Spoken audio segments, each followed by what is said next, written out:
Many young people who eventually enter care have experienced chaotic lives.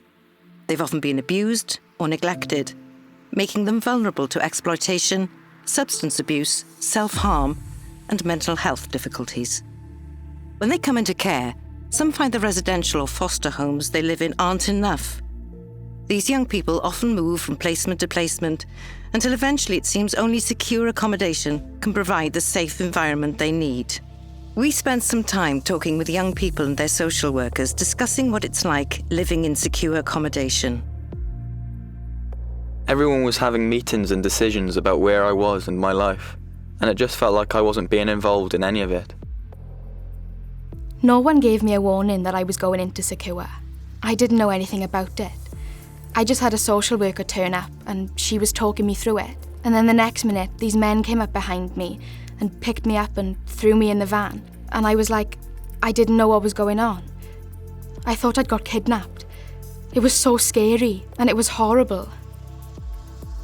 Many young people described poor experiences of secure accommodation and had issues with things like being confined and restrained.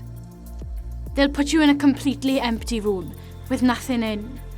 Like, take the mattress out, everything. And the bathroom would always be locked. The door would always be locked until you needed a wee. I got dragged down the corridor. He had these massive hands as well.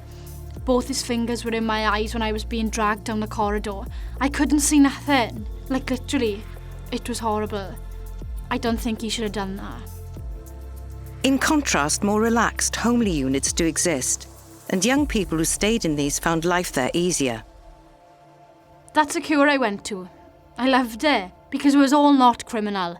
It was all welfare, so like they were all really nice and it was more understanding. Football, gym, cooking. They have like a music suite in there with Apple Mac computers and instruments and that. Stuff like that. I feel better in myself and that since I've been there. Don't take drugs, don't hang around with the same people since I've been there. Despite this, few received the help they needed for behavioural, emotional and mental health problems.